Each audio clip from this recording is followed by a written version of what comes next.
A deadly ambush disguised as a safe haven, Han Li sees through it, first escapes, and is hunted by a powerful shadow tribe entity, triggering a brutal pursuit and high-stakes survival battle. I really love making these videos, but I need your support to keep going.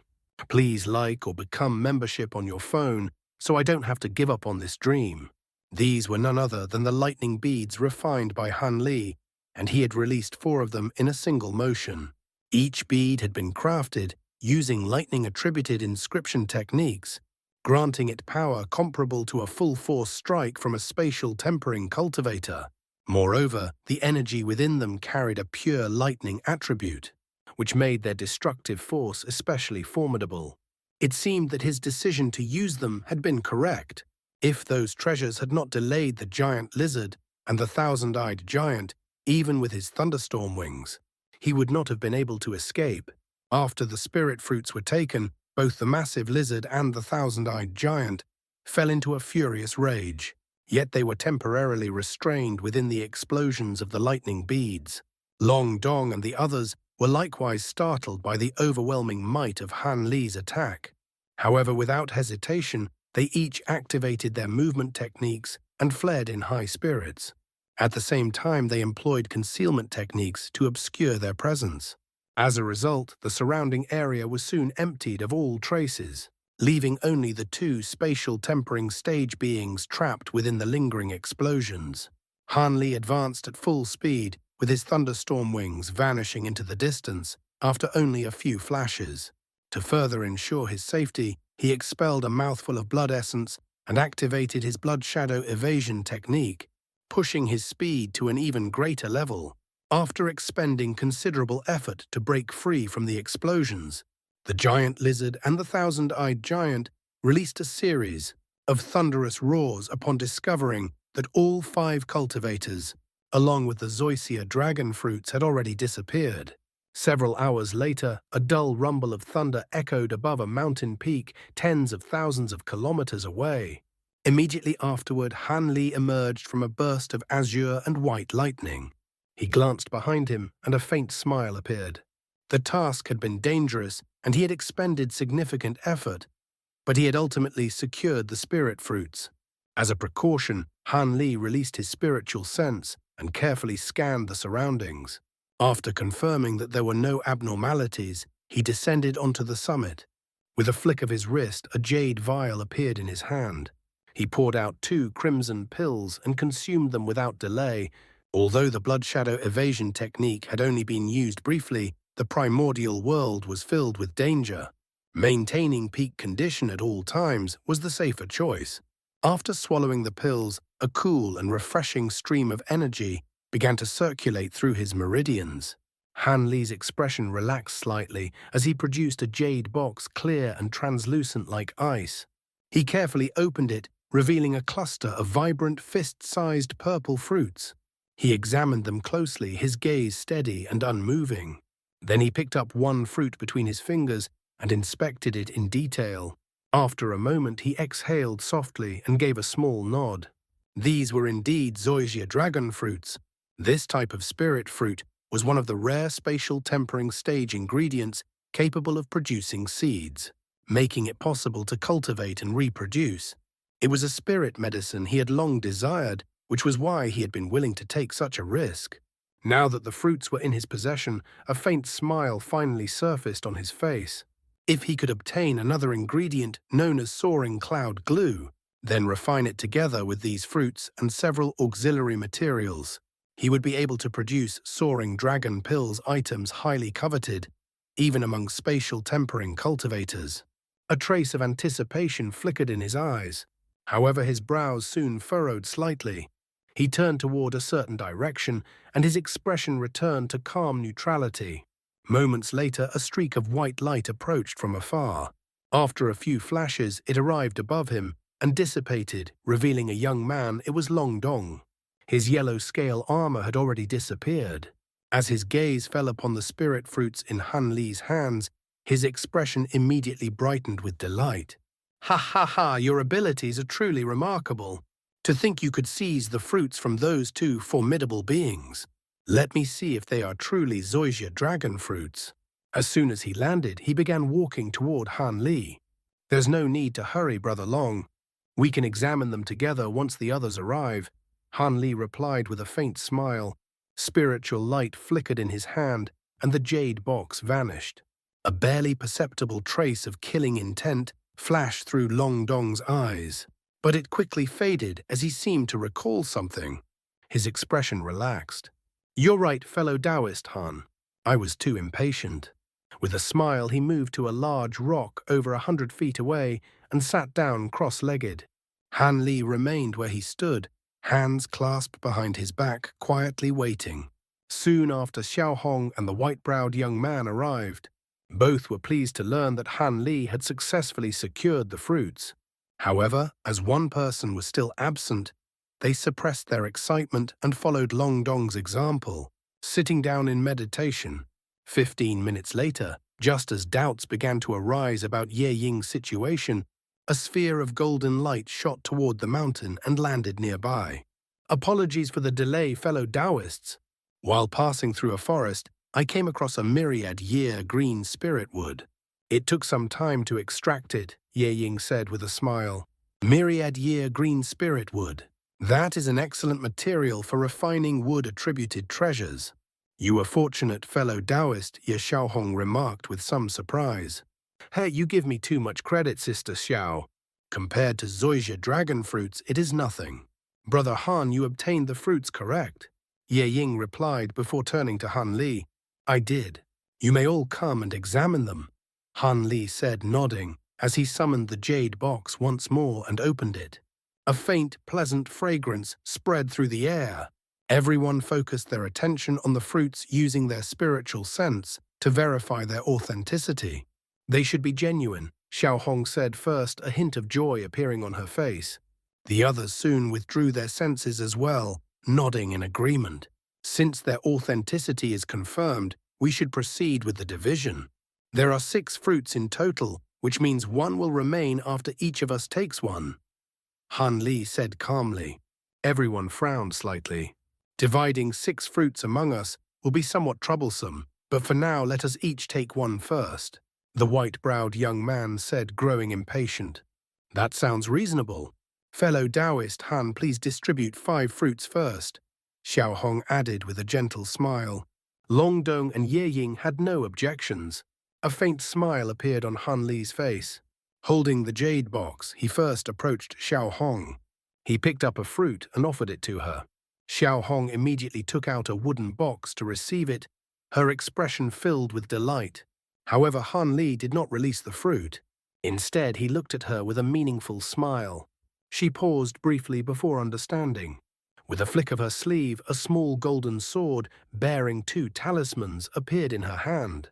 She removed the talismans and tossed the sword toward Han Li. It was one of his azure bamboo cloud-swarm swords. Han Li opened his mouth, and the sword entered as a streak of golden light. Only then did he release the fruit which fell into Xiao Hong's box. While she examined it with satisfaction, Han Li moved on to the white-browed young man with another fruit. Having witnessed the exchange, the young man produced another golden sword, removed its restriction, and handed it over. In this manner, after a short time, only 2 fruits remained. Han Li took one for himself, then placed the jade box on the ground and stepped back, adopting the stance of an observer. 1 fruit was sufficient for him. A second would offer little additional benefit. However, the others were unaware of this, and their expressions toward him became notably more amicable. "There is 1 fruit remaining. How about we hold a small auction? Whoever offers the most spirit stones will take it, and the stones will be divided among the rest," Long Dong suggested. "Humph. That hardly seems fair, fellow Daoist Long. Your Long family possesses vast wealth. The rest of us combined likely cannot match your reserves," the white-browed young man replied coldly. "Oh, do you have a better proposal?" Long Dong asked with a smile. "For an item of this value, spirit stones are not suitable. Instead, it should be exchanged for items of equivalent worth, pills, materials, or ingredients. Whoever takes the fruit must provide something that can be divided among the rest." "What do you think?" Xiao Hong suggested. The white-browed young man nodded immediately. Ye Ying considered briefly, then agreed. Han Li raised no objections. Since Fairy Xiao's proposal has the most support, we will proceed accordingly. Long Dong said, though his smile was somewhat forced. 2 hours later, a massive azure flying carriage over 100 feet long appeared above the mountain. It shot forward as a streak of azure light. Within a few breaths, it had already traveled several thousand feet, and after a few more flashes, it vanished entirely. Han Li sat near the rear of the carriage, holding a small cylindrical piece of green wood. The wood was about a foot long, its surface faintly glowing with spiritual light. Upon closer inspection, fine silver threads could be seen shimmering within it. This green spirit wood would indeed be of considerable use. To everyone's surprise, the final spirit fruit ended up in Ye Ying's possession. The treasures she presented far exceeded what the others could offer, leaving them no choice but to concede and allow her to take it. In return, Han Li selected a small section of the myriad-year green spirit tree as his compensation. This piece of wood was extremely light and unaffected by water or fire. It was an ideal material for inscribing formation spells. As it aged, it would gradually gain resistance to the power of the 5 elements. Because of these properties, it was commonly used to refine large-scale treasures such as spirit arcs and beast-drawn carriages. After examining the wood for a short time, Han Li stored it away and surveyed his surroundings. The flying carriage they were using had once again been provided by Long Dong. Although it lacked the comfort and concealment of the spirit arc that had been destroyed earlier, it was significantly faster. Moreover, concealment would have been of little use against powerful ancient beasts. In that sense, the increased speed made this carriage the better choice. If they encountered minor obstacles, they could simply accelerate and leave them behind. At this moment, the carriage streaked through the sky as a blur of azure light, moving at remarkable speed. Aside from Long Dong, who controlled the carriage, the others sat quietly. Han Li withdrew his gaze and turned his attention to Ye Ying. His eyes narrowed slightly. Among the group, she was the one he found most difficult to read. She appeared young and spoke plainly, and her cultivation level seemed comparable to his. However, since mastering the Great Development Technique, Han Li's perception had become extremely sharp. His instincts told him that this woman was the most dangerous among them, even more so than Long Dong of the so-called True Spirit family. As he was considering this, Ye Ying suddenly opened her eyes and looked directly at him. Han Li felt a slight jolt in his heart. Before he could react, she curved her lips into a faint smile.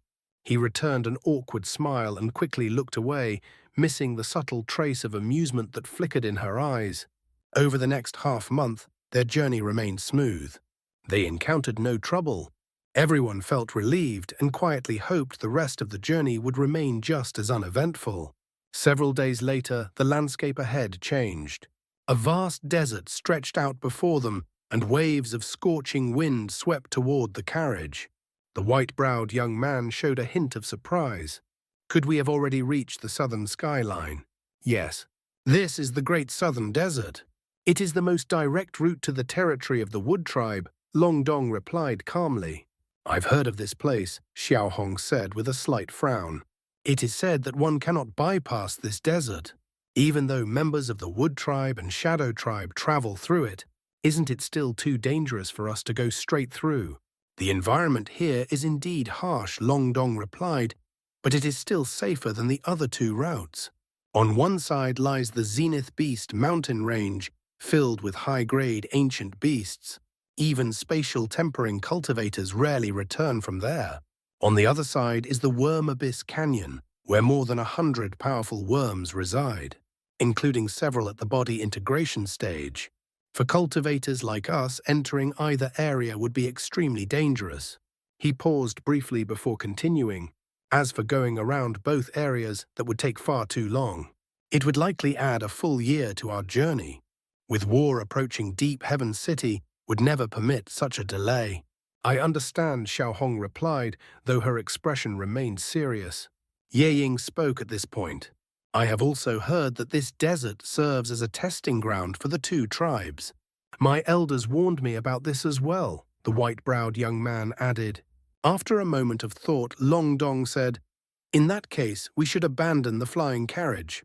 It is too conspicuous. We will proceed using concealment techniques. Even under ideal conditions, it will take about a month to cross this desert. Xiao Hong considered, briefly exchanged a glance with the white-browed young man, and nodded. Agreed. I have no objections, Han Li said. Continuing in the carriage would indeed attract unnecessary attention. Ye Ying remained neutral and followed the group's decision. Thus, they exited the carriage, concealed themselves, and continued on foot through the desert. Long Dong stored the carriage away. Soon after entering the desert, Han Li noticed something unusual. The temperature here was far higher than any desert he had encountered before. Even while flying at low altitude, waves of intense heat rose from the ground. It felt less like a desert and more like flying above a massive volcanic crater. Han Li looked up at the 7 suns in the sky, then down at the ground. With a flick of his hand, he sent an ice spike downward. Before it could reach the surface, it melted completely and vanished. He let out a quiet breath. At that moment, a flash of white light appeared beside him. Ye Ying approached with a faint smile. Fellow Daoist Han, this desert was once a region filled with volcanic craters. Is that so? I was not aware, Han Li replied evenly. It is said that a heavenly phoenix once fought a true spirit-level fire crocodile here. Their battle lasted over a month. During that time, the phoenix created countless sandstorms, burying the volcanoes and forming this desert. I see, Han Li said softly. That explains its unusual nature. Beings at the true spirit level are indeed beyond ordinary comprehension. Even if human cultivators reach the grand ascension stage, we can only contend with weaker true spirits. Ye Ying said with a light chuckle. Against true dragons or heavenly phoenixes, we are still far from their equal. It would be interesting to see what it is like to possess such power. With that, she moved ahead. Han Li watched her for a moment, a trace of surprise in his eyes, before regaining his composure and continuing forward. More than 10 days passed. They continued flying at low altitude. Despite their cultivation, the relentless heat gradually wore them down. After another half day, we should find a place to rest, Long Dong suggested. Shokang nodded. We need time to recover our magic power. At that moment, the white-browed young man suddenly exclaimed, What is that? Han Li immediately looked in the direction indicated, but saw nothing. He frowned and extended his spiritual sense. A moment later, a strange expression appeared on his face. The others did the same, and all of them showed similar reactions. There seems to be a small town ahead, Han Li said slowly, and it is inhabited by humans. Am I mistaken? Their spiritual sense confirmed it. Several dozen kilometers ahead lay an oasis. Within it was a town populated by humans and cultivators. This is a remote area close to foreign races. How could there be a human settlement here? Xiaohong said thoughtfully. Something feels off. Long Dong hesitated, clearly uncertain. I will send an avatar to investigate, the white-browed young man said. He reached behind his head and a black falcon emerged. It circled briefly before flying toward the distant town. The young man closed his eyes and linked his consciousness to it. Xiaohong and Long Dong exchanged glances but did not intervene. Han Li continued to observe the town, still puzzled. Ye Ying also watched with interest. The falcon moved quickly and returned within 5 minutes. As it disappeared back into the young man, he opened his eyes. It is as we sensed, he said. There are indeed humans there, including several high-level cultivators. I detected 7 or 8 at the deity transformation stage, but none at the spatial tempering stage. This only deepened their confusion. We should continue onward and avoid unnecessary complications, Han Li said calmly. Long Dong shook his head. I disagree. The existence of this town is unusual. It may indicate recent changes in the desert. It would be wiser to gather information before proceeding rather than risk walking into danger blindly. Han Li's eyes flickered upon hearing Long Dong's words, yet he remained silent. Xiao Hong and the white-browed young man exchanged a glance, offering no objection, as if they also found Long Dong's proposal reasonable. In contrast, Ye Ying supported Han Li and said calmly, It is indeed unusual for other cultivators to appear in a place like this. I believe it would be better for us to continue forward and avoid unnecessary complications. Long Dong considered her words briefly, but in the end he still shook his head. It is precisely because the situation is unusual that we should determine why these people are here. For safety, we do not need to enter the town, we can simply question those outside. Brother Lee has already confirmed that there are no spatial tempering cultivators in that place, so there is no real threat. We will reach the skyline in a few days, and that region is extremely dangerous. If we proceed without sufficient information, we may all lose our lives. It is better to act with caution. That does make sense.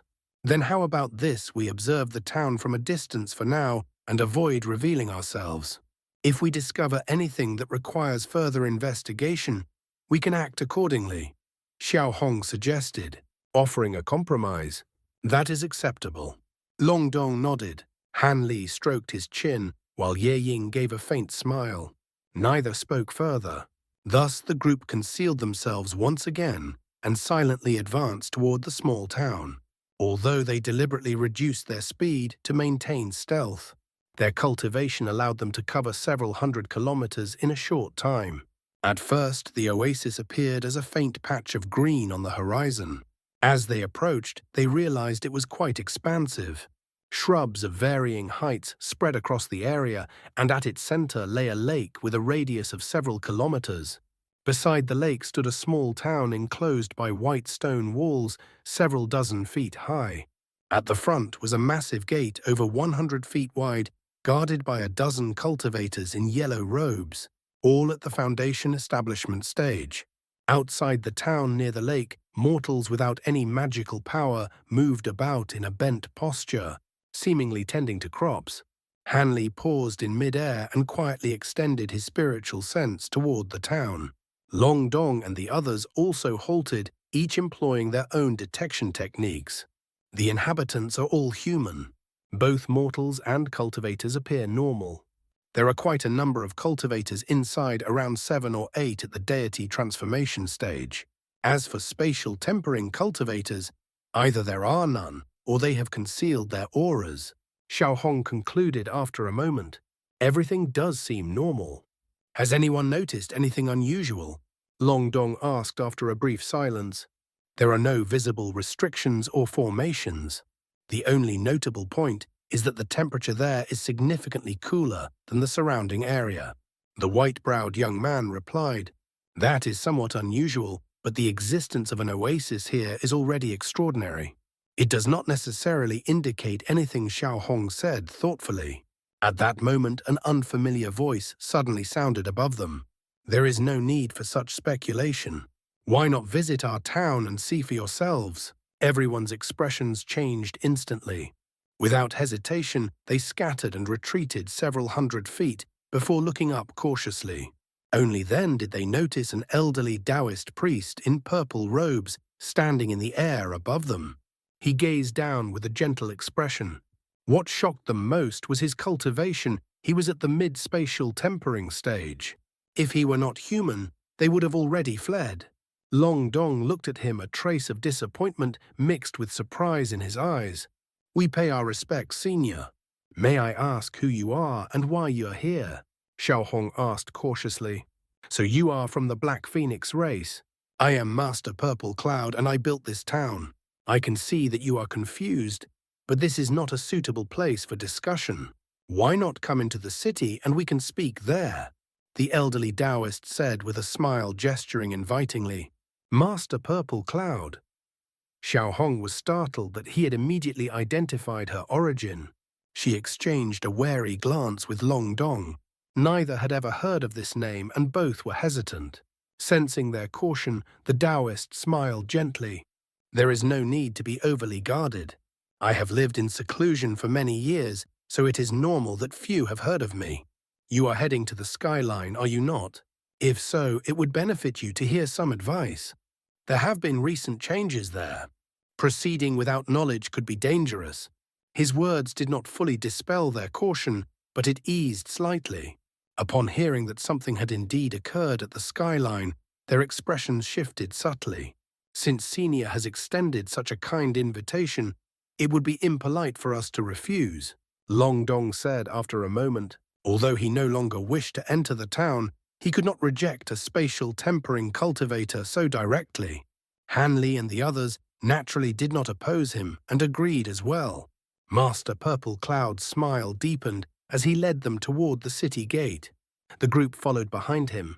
Though the distance to the gate had seemed considerable, they arrived quickly. Soon they were within the oasis, able to clearly see children playing by the lake. I only recently relocated here with my clan. The mortals had to come as well. There is not much here, but we do produce some rare spirit fruits. You should try them before you leave, the Daoist said casually. Everyone nodded in understanding. Shortly after they reached the gate, the Foundation establishment cultivators bowed respectfully and stepped aside. Master Purple Cloud entered first. Long Dong and the others glanced at the guards. Everything appeared normal, so after a brief hesitation, he followed. Han Li passed by a few guards. Nothing seemed out of place. At that instant, a sharp cry rang out from above. A ball of silver flames shot forward, striking one of the nearby cultivators. The flames instantly engulfed him. Long Dong and the others were stunned. What are you doing? I invited you with goodwill, yet you attack my disciple. Master Purple Cloud's expression darkened. He rushed forward, raising a hand to conjure a massive red hand of light that descended toward Han Li. Han Li had initially looked puzzled, but the moment the flames engulfed the cultivator, he understood. There was no time to reflect. The red hand was already pressing down, accompanied by an immense invisible force that compressed his body like a mountain. An ordinary cultivator would have been immobilized instantly, but Han Li cultivated both body and magic. After refining the dragon-scale fruits, the heavenly corpse bead, and the bone-tempering arts, his physique far surpassed that of Xiaohong and the others. The suppressive force had little effect on him. His figure blurred and vanished, reappearing over 200 feet away. He had activated the 9 Gale transformations. With his current strength, he could use it even without the thunderstorm wings. Leave now. They are all puppets possessed by Shadow Tribe beings. Han Li shouted as he shot through the air as a streak of azure light. At the same time, the burning cultivator let out a piercing scream. A grey shadow burst from his body, only to be instantly consumed by the silver flames. Everything happened in a single breath, from the ignition of the flames to Han Li's escape. At first, the others were confused, but upon hearing Han Li's warning and seeing the shadow, they immediately understood. Their faces turned pale. Run! Spiritual light erupted as they fled. The Daoist was surprised that Han Li had escaped, but he quickly recovered. With a cold snort, he flicked his sleeve. Countless red threads shot forth, wrapping tightly around one fleeing figure and dragging it down. The light faded, revealing a cultivator bound completely, his face filled with shock and anger. The one who had been captured was the white-browed young man. Black light flickered around his body as he struggled to resist the encroaching red threads. Yet every effort he made proved ineffective. A cold, sinister expression appeared on the elderly Daoist priest's face as he advanced step by step toward the young man. At that moment, several sharp cries rang out from within the city. Streaks of light in different colors shot through the air, converging rapidly toward this location. The white-browed young man immediately realized that more Shadow Tribe beings were approaching. Horror surfaced in his eyes, and he released a thunderous roar. The black light around him surged violently, and his body expanded at an alarming rate. At the same time, a pair of pitch-black wings unfolded from his back, and his hands transformed into black metallic talons. Faced with certain danger, he entered his half-demon form and prepared to fight for his life. For demonic cultivators, the body itself was their greatest weapon. Moreover, the Dark Falcons were one of the 7 major demon subspecies and possessed formidable strength. He slashed his talons through the air, releasing streaks of black light that tore through the surrounding red threads. Seeing his attacks take effect, the white-browed young man felt a surge of relief. As long as he could sever all the threads, he was confident he could escape using the movement techniques unique to the Dark Falcon race. However, before he could continue, his expression changed abruptly and the color drained from his face. The severed red threads reconnected instantly, restoring themselves as if they had never been cut. A mocking smile appeared on the elderly Daoist priest's face. His figure blurred, and he appeared directly in front of the young man without any warning. Raising a hand to the back of his head, a vivid crimson shadow slowly emerged. A crimson shadow. You truly are from the Shadow Tribe. Despair filled the white-browed young man's voice as he saw the figure. Crimson shadows were equivalent to spatial tempering stage cultivators among humans. This was not an opponent a deity transformation demonic cultivator could contend with. Your body is quite strong. I will take it. As for your companions, none of them will escape. They will soon follow you. Master Purple Cloud spoke in a sharp, unfamiliar tone, his eyes flashing red. The crimson shadow above him flickered and lunged toward the young man. At the same time, the red threads pierced through the protective black light around the young man and bound him completely. Despite his strength, he could not move even slightly. He could only watch as the crimson shadow closed in. Don't even think about it. Despair overtook him. Knowing he could not survive, madness flickered in his eyes. He clenched his teeth and bit off half his tongue. Then, opening his mouth, he expelled a thumb-sized black bead wrapped in blood. The moment the bead left his body, his eyes became dull and lifeless. His body shriveled rapidly, and he transformed into a white-haired old man. The bead was his demon core cultivated over countless years. It emitted a violent aura within the blood, expanding and contracting before detonating. Shock appeared on the elderly Daoist priest's face. The crimson shadow recoiled instantly, and his body retreated as well. A deafening explosion erupted. A fist-sized ball of black light appeared, then expanded in an instant to over 100 feet. It continued to grow, generating violent winds that swept sand into the air, forming several yellow wind dragons. The Daoist priest retreated over 100 feet before stabilizing himself, his expression turning cold. The black light surged toward him. His face darkened, and he let out an incomprehensible cry. A massive red shadow appeared abruptly with a loud boom. It plunged into the black light and rapidly shrank. An unexpected change followed. The wind dragons dissipated instantly. The black light vanished completely along with the white-browed young man as if they had never existed. Only then did the elderly Daoist priest exhale, though frustration quickly appeared on his face. He had not expected the young man to still be capable of self-detonating his demon core under such restraints. At that moment, several streaks of light arrived nearby and revealed 8 cultivators. There was a small error. They avoided the trap, which complicates things. However, the shadow incense has already affected them slightly. Its effect will last about 2 hours. I will take the Shen beast to pursue the one who disrupted our plan. The remaining 3 targets are yours, the Daoist priest said coldly. Yes, my lord. The 8 cultivators bowed and split into 3 groups, departing in different directions to chase Long Dong, Xiaohong and Ye Ying.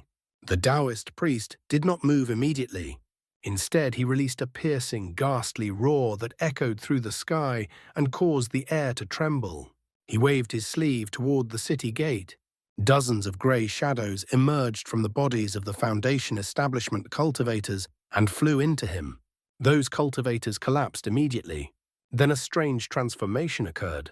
The mortals and children by the lake vanished like illusions. The entire town shimmered, and black chi rose from every direction. Soon the ground and walls were engulfed, accompanied by a piercing cry. The Daoist priest's roar ceased. With a wave of his sleeve, violent winds dispersed the black chi. A massive 2-headed creature over 100 feet long appeared. It had golden and silver snake heads and a green frog-like body. Its 4 crimson eyes were unsettling to behold. The golden head opened its mouth and spat out a mutilated corpse. The white-browed young man had been devoured along with his beast core. The entire town and its inhabitants had been an illusion created by this beast. The Daoist priest vanished instantly, then reappeared atop one of the snake heads. Go, he commanded coldly. The beast croaked and leapt into the air, transforming into black chi as it sped into the distance toward the direction Han Li had fled. Meanwhile, a streak of crimson light moved through the sky. Inside it, a beautiful young woman fled with a grim expression. Suddenly, her expression shifted. She produced an azure jade badge with a white bead embedded in it, but the bead was already shattered. She took a breath and tapped it lightly. The bead disintegrated into white powder and vanished. Putting the badge away, the red light around her intensified as she accelerated. After an hour, her expression changed again. She turned to look behind her. Far away, two streaks of light were rapidly approaching. They merged into one moving much faster than her. She hesitated briefly. Then, as they drew closer, a cold resolve appeared in her eyes, and she stopped. Soon the pursuing light arrived within a few hundred feet. It revealed a man and a woman. Both were young and striking in appearance with similar features. However, their expressions were stiff and lifeless. Xiao Hong recognized them as puppets controlled by the Shadow Tribe. She paid no attention to their appearance. With a cold gaze, she formed a hand seal. Two spheres of black flames emerged and transformed into fire ravens, rushing toward her enemies. The two figures snorted coldly. Grey light shot from their backs, colliding with the flames. A loud explosion followed. Xiao Hong's expression sharpened. She rolled on the ground and black light erupted from her body, too bright to look at directly. A phoenix cry rang out. A massive black spirit bird emerged and soared into the sky before attacking. It was a black phoenix 30 to 40 feet long, with emerald-like eyes and a brown crest. Shock flashed across the enemies' faces. They exchanged a glance, then simultaneously placed a hand on their heads. Two green shadows emerged and charged toward the phoenix. Spiritual chi surged violently as explosions echoed continuously. At nearly the same time, Long Dong was also being pursued. Facing two green shadows, he sneered. Yellow light flashed as scale armor covered his body and bronze wings appeared on his back. A crimson longsword materialized in his hands. The sword was 3 feet long, with a dragon hilt and phoenix blade glowing like fresh blood. The mole at the corner of his lips appeared more vivid as his expression turned serious. He swung the sword lightly. The slash was silent, but the green shadows screamed in agony. White threads appeared across their bodies, and they shattered into fragments. Long Dong swung again. The white threads flashed, and the fragments vanished completely. Long Dong eliminated the two green shadows with ease, then silently waved his crimson sword. The sword abruptly dissolved into a dense crimson cloud of blood essence, flowing back into his palms before vanishing without a trace. He let out a long breath. His face first flushed a deep red, then quickly turned pale as if a great amount of blood had been drained from him. Without hesitation, he retrieved a scarlet bottle from his storage bracelet, poured out a crimson pill, and swallowed it. Then he immediately accelerated away, not lingering for even a moment. At another location within the desert, a young woman in white robes stood atop a sand mound. About 10 meters away from her lay 4 corpses, cold and lifeless. There were no visible wounds on any of them. They simply lay there devoid of the slightest trace of vitality. The woman lightly stroked a slender jade bottle in her hand, a faint and enigmatic smile on her lips. Suddenly, her figure rose into the air, transforming into a streak of golden light. After several flashes, she disappeared completely. Far away, separated by countless kilometers, azure white lightning flickered continuously through the sky. Behind it, a black cloud followed from several kilometers away. Though it did not seem particularly fast, it unfailingly tracked the lightning's path, regardless of distance. In the span of a few breaths, the chase had already extended for hundreds of kilometers. Suddenly, the black cloud trembled and vanished, only to reappear half a kilometer ahead, continuing its pursuit. At the same time, the azure white lightning surged forward and vanished in a burst of white light, reappearing half a kilometer away and widening the gap once more. The chase continued without pause. The figure within the lightning was naturally Han Li. His brows were tightly furrowed, and his expression was grim. Not long ago, he had discovered that the old Daoist was pursuing him within a cloud of black chi. Without delay, he activated his thunderstorm wings and pushed his 9-gale transformations to their limit. However, the black cloud was not only extremely fast, but it could also teleport forward in short bursts. Despite the immense distance already covered, neither side had been able to shake the other. Although the desert was vast, foreign tribes frequently roamed its expanse. Being chased so closely, Han Li would inevitably encounter trouble if he attracted the attention of other tribes. As for the vitality-draining blood shadow evasion, he had already used it once. Unless absolutely necessary, he was unwilling to rely on it again. The desert was filled with hidden dangers, and he needed to preserve his vitality before passing the Southern Skyline. It seemed that a direct confrontation with the Shadow Tribe being was unavoidable. The opponent had taken over the body of a mid-stage spatial tempering cultivator, clearly indicating a high rank within the Shadow Tribe. It was most likely a Crimson Shadow equivalent in strength to a spatial tempering cultivator. If it were a high-grade being from another tribe, he might have been more cautious. However, he possessed several techniques that were particularly effective against such entities. He still retained some confidence in facing it. Moreover, since entering Deep Heaven City, he had refined several techniques and treasures. He had yet to test their true power. This opponent would serve as a suitable trial. With that thought, Han Li's wings trembled and he abruptly came to a halt. The black cloud quickly closed in to within 300 meters behind him, seemingly preparing to strike directly. This was not unexpected. The Shadow Tribe excelled in devouring the primal souls of other beings and taking control of their bodies, allowing them to use most of the host's abilities. Naturally, Han Li would not allow the shadow to approach freely. Without a word, he brought his hands together and then spread them apart. A thunderous roar erupted. A bolt of lightning as thick as a bowl burst forth from his palms, shooting directly toward the black cloud. A sharp cry sounded as the black chi flickered and vanished into a nearby spatial void. Han Li let out a cold snort.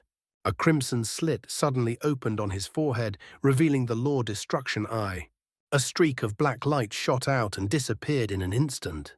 A deafening explosion followed, shaking the air 100 meters away. The old Daoist, wrapped in black chi, reappeared abruptly. His expression changed as he exclaimed, "The Law Destruction Eye. You actually cultivate such a technique?" Han Li's lips moved slightly, but he said nothing. With a swift hand seal, the lightning bolt curved and struck toward the old Daoist at an unexpected angle. The old Daoist cursed and attempted to evade, but at that moment a blue light flashed in Han Li's eyes. The old Daoist could only let out a sharp breath. Though the sound was faint, it echoed in his mind like the tolling of a massive bell. A tearing pain spread through his consciousness, and his movement slowed. Thunder roared as golden lightning struck the black chi, splitting into countless thin arcs that spread throughout it. In an instant, the black chi became violently unstable. At the same moment, a deep croaking sound like that of a massive frog emerged from within the black chi. The black chi churned and condensed beneath the old Daoist, forming a strange beast with the body of a frog and 2 serpent heads. Its 4 crimson eyes glared at Han Li with hostility. Han Li paused slightly at the sight. The black chi protecting the old Daoist was not merely energy, it had taken the form of a living creature. After enduring the lightning strike, the old Daoist regained his composure and stared coldly at Han Li. "Very good. A mere deity transformation cultivator was able to shake my mind. That technique is indeed unusual. Try it again if you dare." Han Li frowned. His lightning strike had been intercepted by the strange beast rather than the shadow being itself. If it had struck the latter directly, the outcome would have been different. As for the Soul Fright Thorn, he had no intention of using it again. It was only effective as a surprise. Against a stronger soul, it would have little effect. Without further words, Han Li raised his hand, revealing a pitch-black palm, and pointed toward the old Daoist. The space above the old Daoist warped, and a small black mountain appeared. The mountain spun in place before rapidly expanding to a height of 300 meters. A grey glow radiated from it, sending rings of grey light downward. The old Daoist's expression hardened. With a flick of his sleeve, a half-foot-long translucent crystalline blade appeared. He slashed forward, releasing a brilliant streak of light. With a sharp sound, the blade cut through the descending grey rings and struck the base of the mountain. A deep resonance echoed like the strike of a gong. The mountain remained unmoved, while the blade's light dissipated. Before the old Daoist could react further, Han Li raised his other hand, revealing a pure white palm. 5 bone rings slipped from his fingers. 5 massive skulls appeared around the old Daoist, opening their mouths simultaneously to release icy flames. The flames merged into a 5-colored light that engulfed him instantly. The old Daoist initially smirked, but as the flames neared, his expression changed drastically. Countless red streaks burst from his body, forming a lotus-like pattern that slashed outward in all directions. As the red lotus spun, it split the multicolored flames apart, preventing them from approaching him. Han Li's expression darkened. He clasped his hands and let out a low roar. His body rapidly expanded several times in size as he charged toward the red lotus. Several sharp sounds rang out. As the 5 skulls neared the lotus, 5 dazzling blade streaks struck them, cleaving them in half like flashes of lightning. Moments later, the crimson lotus fully bloomed. The multicolored flames were completely extinguished, and the old Daoist reappeared, his expression calm. With a ghostly wail, the 5 severed skulls reformed. However, they continued to cry out, as if harboring deep fear toward the old Daoist. Han Li took a slow breath and pointed toward the distant black mountain. The mountain rumbled as it descended directly downward. Yet the old Daoist remained unmoved. He merely tapped the strange beast beneath him with his foot. The 2 serpent heads opened their mouths and spat out a dense red blur toward the descending mountain.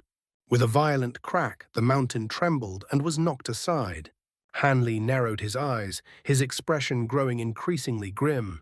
The serpent heads possessed enough force to deflect his essence-fused mountain. Without hesitation, Han Li withdrew both the mountain and the skulls, causing them to vanish.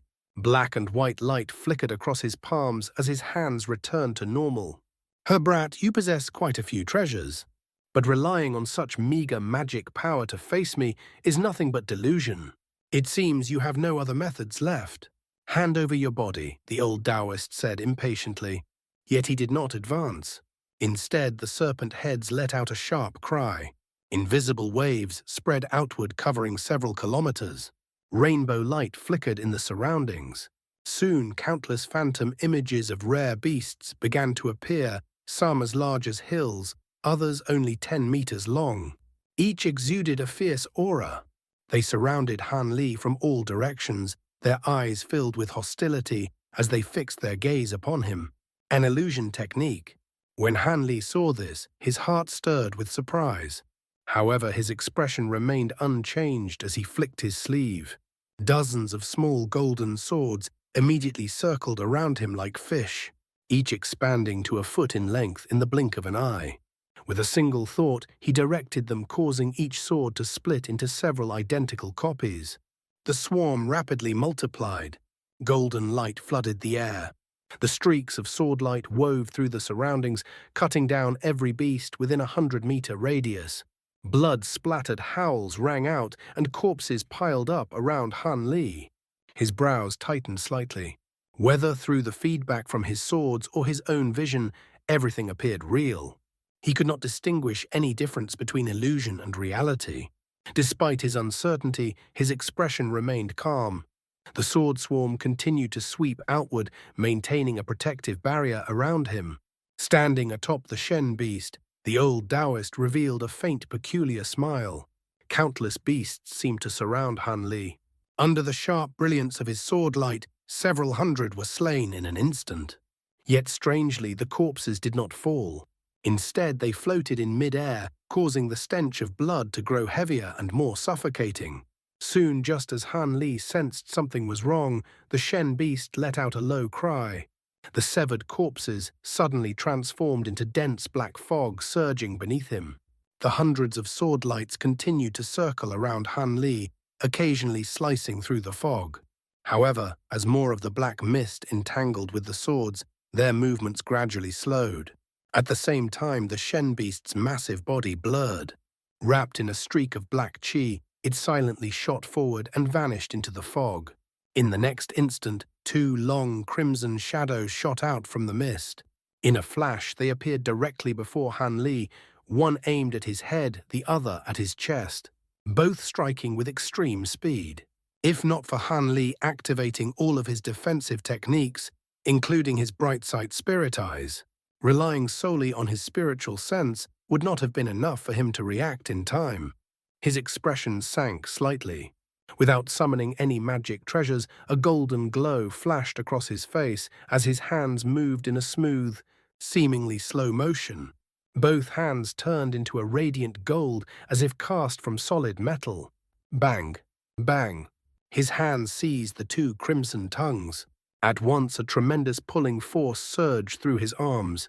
His shoulders merely flickered, remaining unmoved. The old Daoist's expression changed. The Shen beast's transformations had reached a flawless level, and its strength was renowned within the Shadow Tribe. It had once used these very tongues to fling aside a massive mountain. Yet now this unassuming human youth had caught them bare-handed with ease. It was difficult to comprehend. Even so, the old Daoist did not panic. The Shen beast possessed far more than brute strength. As expected, the tongues suddenly stiffened in Han Li's grasp. A white light flashed across them, and they transformed into two enormous crimson pythons. Opening their jaws wide, they lunged toward Han Li's head. Han Li felt a sudden tremor in his fingers. The tongues had become slick and cold as they attempted to strike. Blue light flashed sharply from his eyes. His golden hands blurred, each transforming, one turning black, the other white. On the back of the black hand appeared the image of a silver mountain, and its fingers thickened several-fold. With a muffled pop, blood scattered. The black hand tightened its grip, crushing one of the pythons in half. The white hand displayed a white skull at each fingertip. With a slight motion, the skulls bit deeply into the other python. They began to devour wildly, draining its essence until only a withered husk remained. These were the effects of fusing the divine essence-fused mountain and the unbreakable Cinque Devils into his hands. This technique originated from the 100 Meridians treasure refinement mantra. Although cultivating the body into treasure was a long process, it allowed him to utilize his treasures with greater efficiency and flexibility. Not only were the powers of both treasures condensed into his hands, but their strengths were also combined, granting him a more versatile and potent combat method. With this sudden counterattack, both of the Shen beast's tongues were destroyed. The old Daoist had not anticipated this outcome. Before he could react in anger, two pained cries echoed from the black fog. Moments later, the mist parted, and the Shen beast emerged once more. Its body blurred as it moved through the air, gradually turning transparent. The beast had the ability to become invisible. Soon its howls echoed from all directions, concealing its true location. Even with his bright sight spirit eyes at full power, Han Li could not detect it. Even so, he gave a faint smile. He waved his sleeve. A buzzing sound followed as countless golden specks shot out. The specks expanded instantly, transforming into half-foot-long beetles. These were fully matured, gold-devouring beetles painstakingly raised by Han Li. Over 1,000 beetles spread out into the sky. In the blink of an eye, they filled the surroundings.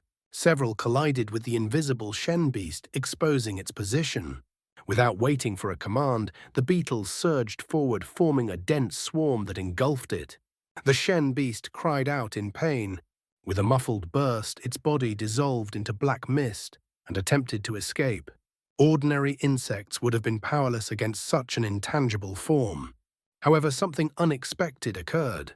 As the black mist slipped through the gaps between the beetles, their claws gleamed with golden light, firmly latching onto the mist. Without hesitation, they began to devour it. With more than 1,000 beetles attacking, the massive cloud of black mist was reduced by a tenth in an instant. The Shen beast's agonized cries echoed continuously as the mist churned violently. Suddenly 10 slender silver serpents, each 3 meters wide, shot out from within. They struck with lightning speed, swallowing 10 beetles each. As they moved again, another 10 beetles vanished into their mouths. However, in the next moment, the serpents hissed sharply and collapsed, reverting back into black mist. The beetles emerged completely unharmed and resumed circling the mist, consuming it relentlessly. The black mist rapidly transformed into various beasts designed to counter insects, but none could inflict even the slightest damage on the beetles. Within moments, the mist was torn apart, and the rate at which new creatures appeared slowed significantly. In just a few breaths, the beetle swarm had reduced the black mist to a fraction of its original size. From a distance, the old Daoist watched with a strange expression. Gold-devouring beetles. Fully matured gold-devouring beetles. He muttered to himself, then suddenly slapped his forehead without hesitation. A flash of red light appeared. A crimson shadow emerged from the crown of his head, circling once before shooting away at incredible speed, vanishing into the horizon. The old Daoist's body remained behind, now nothing more than a shriveled corpse. A gentle breeze passed, and it crumbled into ash. Han Li remained suspended in place, staring in the direction the crimson shadow had fled. His expression shifted slightly. He abandoned his spirit beast so decisively. Are gold-devouring beetles truly that notorious? After speaking, Han Li turned his gaze toward the remaining black cloud. The beetles had nearly finished devouring it. He stroked his chin, then waved his hand, recalling the swarm. The beetles circled around him, shrinking into tiny pellets before returning to his sleeves. Just as he prepared to depart, his expression suddenly changed. His body trembled, nearly falling from the air. How can this be? My spiritual sense is so depleted. It's nearly injured my soul. He quickly examined himself, his face turning pale. He had consumed nearly all of his spatial tempering grade spiritual sense, yet he had not noticed it during the battle. Could it be? Han Li recalled his recent use of the gold-devouring beetles, and his expression darkened. He waved his sleeve again, summoning a single beetle. It fluttered nearby. He immediately focused inward, examining his spiritual sense. Moments later, he froze in shock. At the very instant the beetle was released, his spiritual sense began to drain slowly. Though the loss seemed minimal, it was only a single beetle. If he controlled over 1,000 at once, the consumption would increase drastically. Even with his vast reserves, he would struggle to maintain control for more than 5 minutes. More alarming was the fact that he had been completely unaware of this severe depletion. Han Li felt a trace of gloom settle in his heart. The joy he had previously felt upon witnessing the power of the gold-devouring beetles had largely faded. Although he possessed 8,000 fully matured gold-devouring beetles, he knew that if he were to release them all at once, his spiritual sense would likely be exhausted before they could even engage the enemy. What puzzled him was that when the beetles had not yet matured, they had placed no burden on his spiritual sense at all. This inconsistency left him deeply perplexed. He could not afford to ignore such an unexpected development. At the very least, he had to determine its cause. Otherwise, he would not dare to deploy the beetles in actual combat. With this in mind, he raised his hand and beckoned to one of the beetles. The insect circled briefly in the air before descending and landing steadily on his palm. Han Li released a thin strand of spiritual sense and carefully wrapped it around the beetle. After a brief inspection, he found nothing unusual. He drew a slow breath and narrowed his eyes in contemplation. Then, as if recalling something, he flicked his sleeve. The beetle rose into the air once more, and he again extended his spiritual sense to envelop it. After only a short moment, his expression changed drastically. The strand of spiritual sense coiling around the beetle began to weaken, gradually seeping into the massive insect's body. At that instant, Han Li understood the situation. The depletion of his spiritual sense was caused by the mature gold-devouring beetles expelling it while in flight. It was no wonder that his spiritual sense had been consumed without his awareness. Now that he had identified the issue, he frowned and fell into prolonged thought. Yet he was unable to devise a satisfactory solution. Although the exhaustion of spiritual sense was only temporary and could typically be restored after a day of rest, such a flaw would be fatal in the midst of battle. Whether it was secret techniques or magical treasures, all required a substantial amount of spiritual sense to sustain. Until he could resolve this problem, he would have to keep the beetles as a last resort. Even so, the mere presence of the beetles had already been enough to drive away the crimson shadow. Even in the spirit realm, the gold-devouring beetles carried a notorious reputation. The exotic insect rankings he had once obtained from a devil Dao cultivator in the mortal world no longer held any significance in his eyes. Those rankings had been based on the limited perspective of a low-level cultivator and were bound to contain numerous inaccuracies. In the spirit realm, they were of little practical value. The true power of fully matured gold-devouring beetles far exceeded Han Li's expectations. With these thoughts in mind, Han Li no longer dared to linger. After confirming his direction, he immediately set off once more. If the others had survived, they would likely head toward the designated meeting point. Although the spiritual key markers they had placed on one another had disappeared, they still possessed another method of contact. As long as they were not too far apart, they could establish a mutual connection. 2 weeks later, a faint azure streak silently traversed the desert sky. Though the streak was azure in color, its light had been dimmed and concealed by some technique. Unless one observed carefully, it would be difficult to detect. This streak was naturally Han Li. Over the past 2 weeks, he had encountered no obstacles, nor had any members of the Shadow Tribe pursued him. It seemed that the Crimson Shadow had truly been frightened away by the gold-devouring beetles. With his mind at ease, Han Li focused entirely on traveling. As he continued his journey, his previously exhausted spiritual sense gradually recovered to its full state.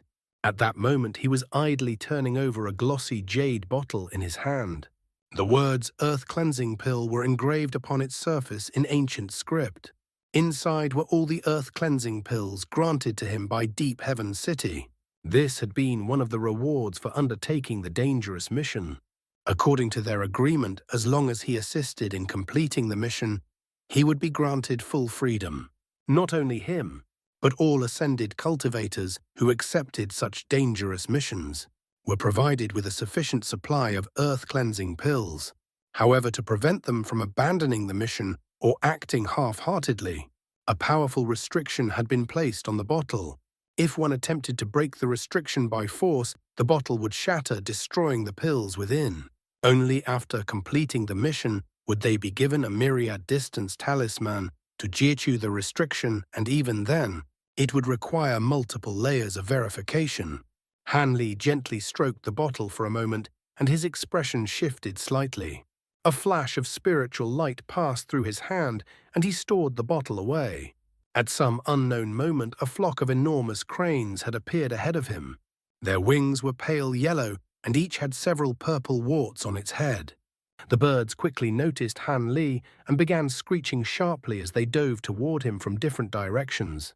As they approached, Han Li let out a soft sigh. A flash of light passed over his body, and he vanished. In the next instant, he appeared at the center of the flock, surrounded by over 30 of the yellow birds. Before he made any deliberate move, a robe of shimmering light manifested around him. The robe flickered intensely, and countless arcs of golden and silver lightning erupted outward, instantly enveloping an area of 300 meters.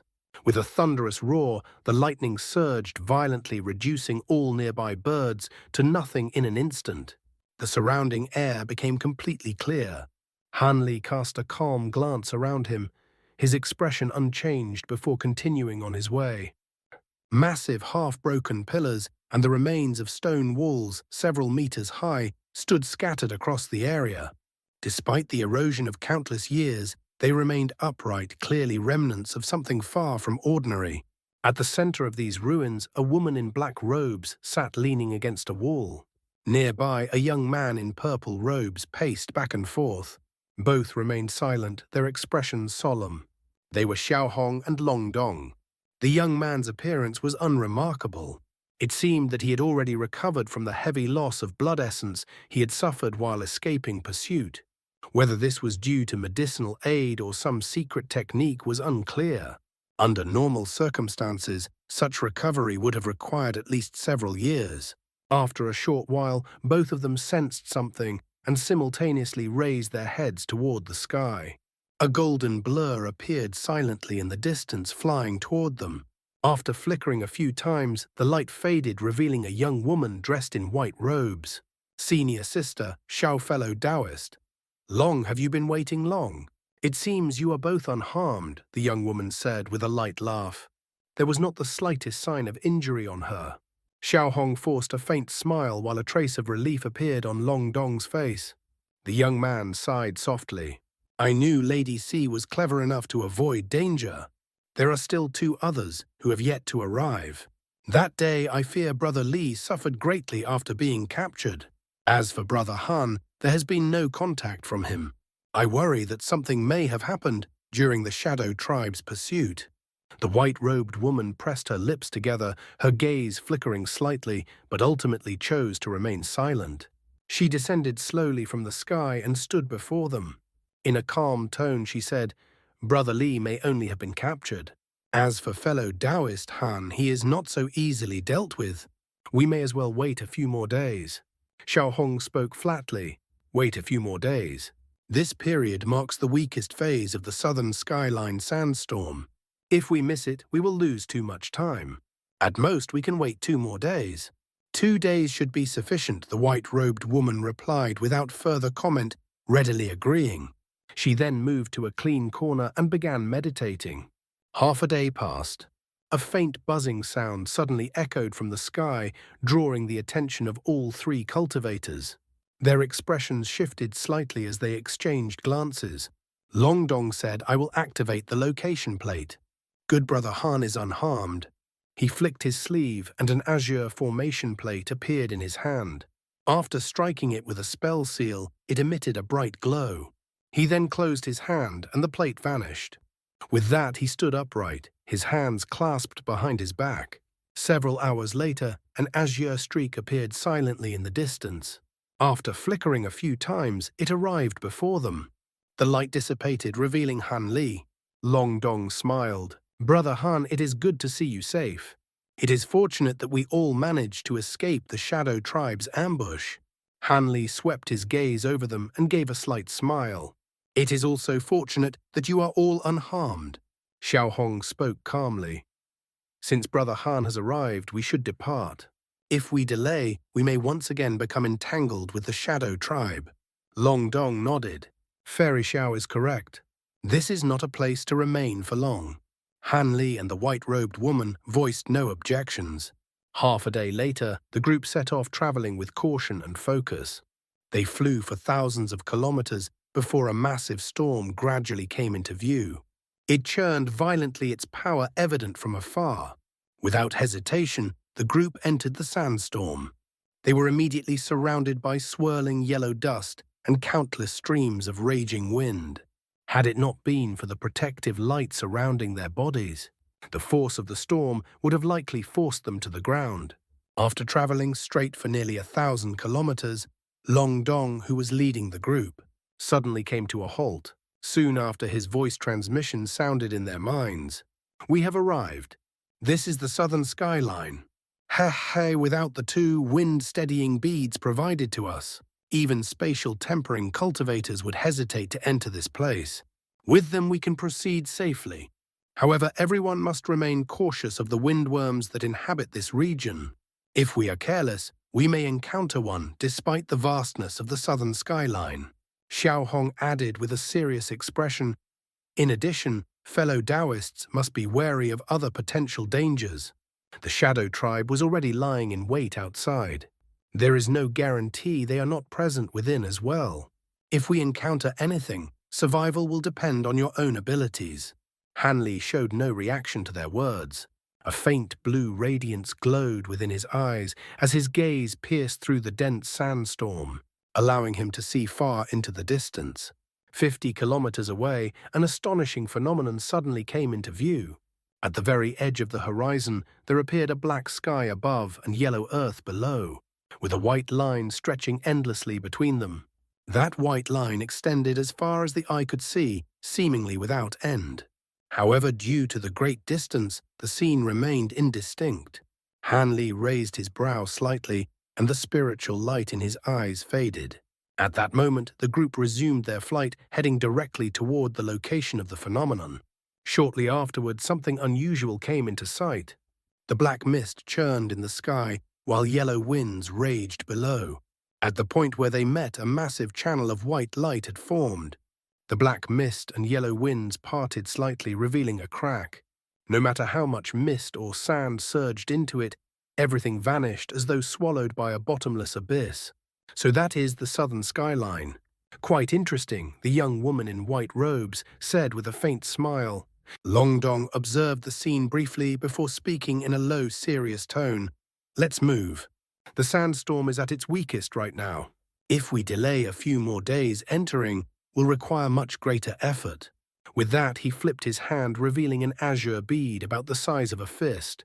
With a flick of his finger, the bead spun in place before shrinking several times. He then swallowed it. The others each produced a similar bead and consumed them in the same manner. A strange layer of light enveloped their bodies. As the howling gale brushed against them, it dissipated upon contact with the luminous barrier. These were wind-steadying beads, specially prepared by the upper ranks of Deep Heaven City. Without further hesitation, the group advanced, reaching a point 3 kilometers from the skyline. The moment they ceased using their flight techniques, an invisible force suddenly enveloped them. Several flashes of light followed as they were drawn directly into the crack. The instant Han Li entered, he felt the pulling force weaken, and his sense of freedom returned. However, countless white wind blades immediately manifested, accompanied by sharp, piercing shrieks. The winds within the crack were extraordinarily fierce. Without the protection of the beads, they would have been forced to deploy magic treasures to defend themselves, consuming a considerable amount of magic power. Now, however, the wind blades vanished the moment they touched the surrounding light. Han Li swept his gaze around.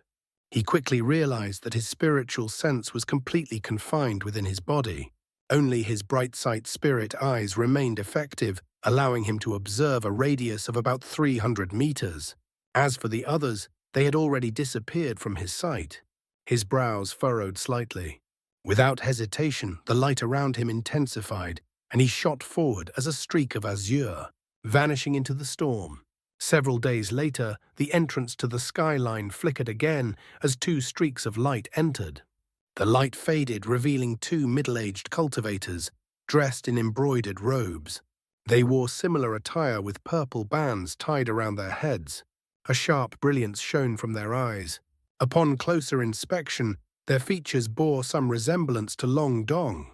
However, one appeared pale, while the other's robes were torn, as if he had recently endured battle. The 2 carefully examined the crack, exchanging words through voice transmission before entering together. Not long after, a crimson shadow rushed into the sandstorm but halted before the skyline. It let out resentful, furious howls, circling several times before eventually retreating.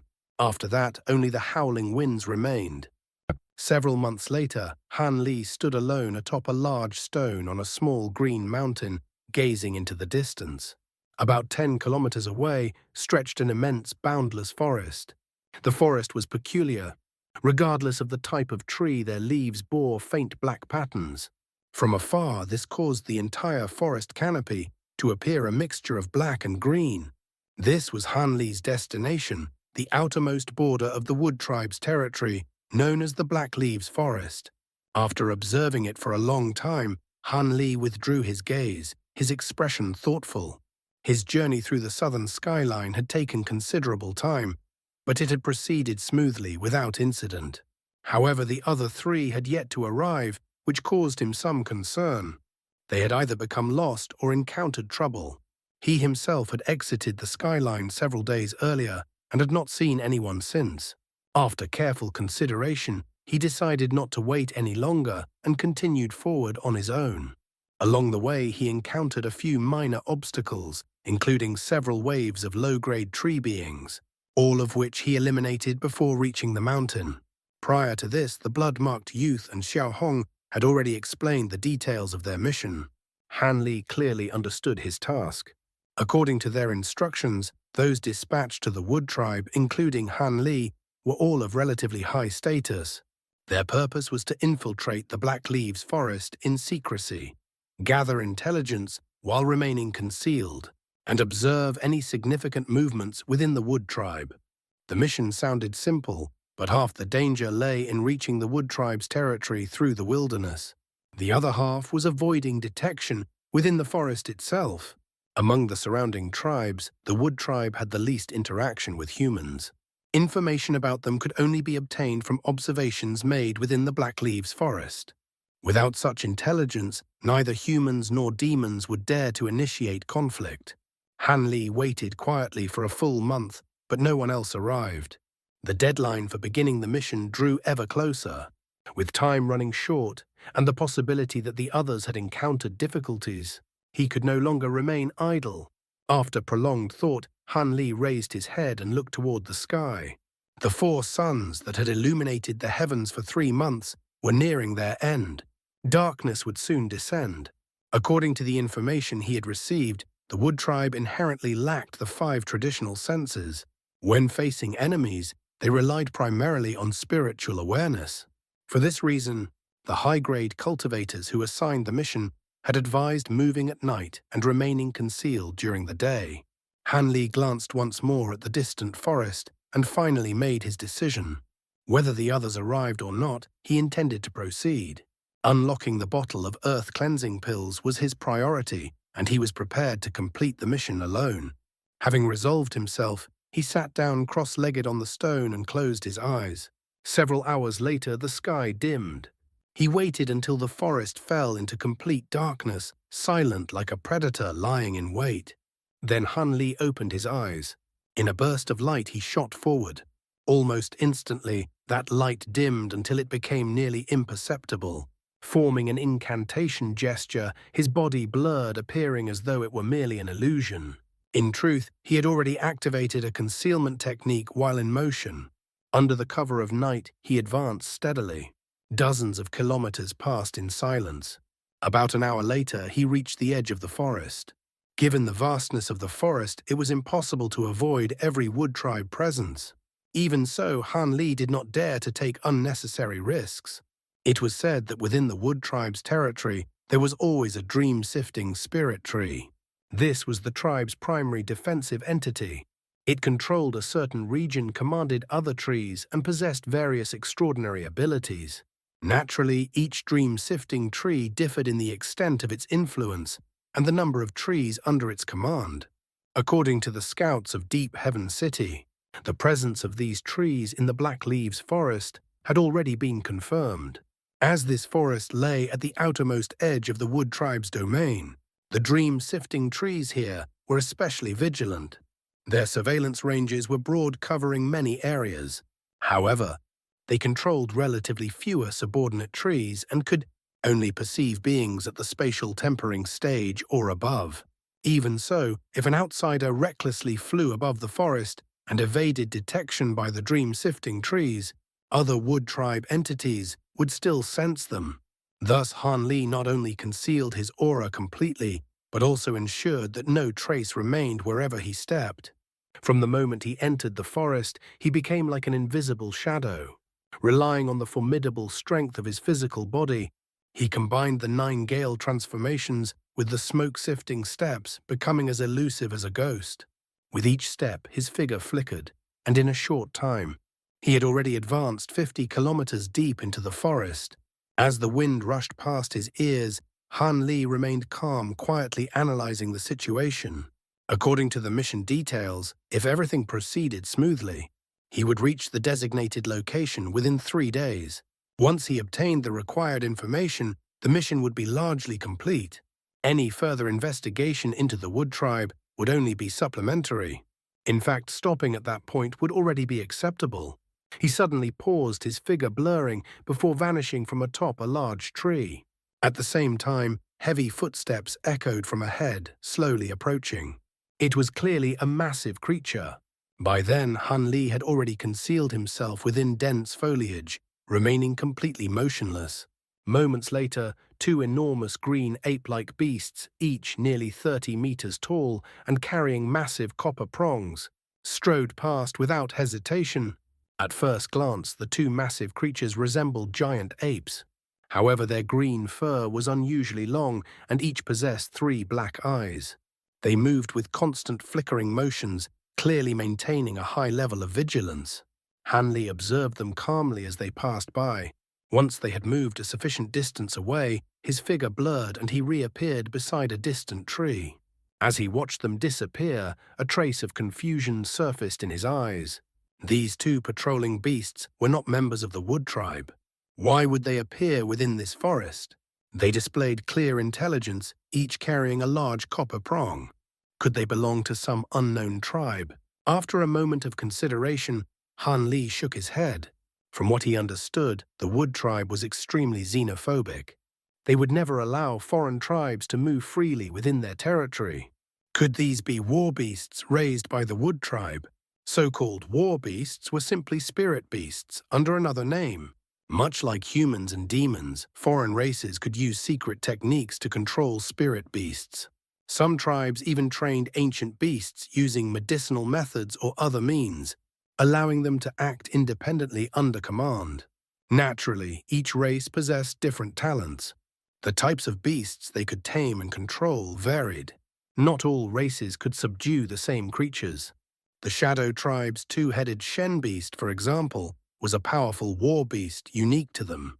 Hanli believed that only the Shadow Tribe possessed the method to tame it.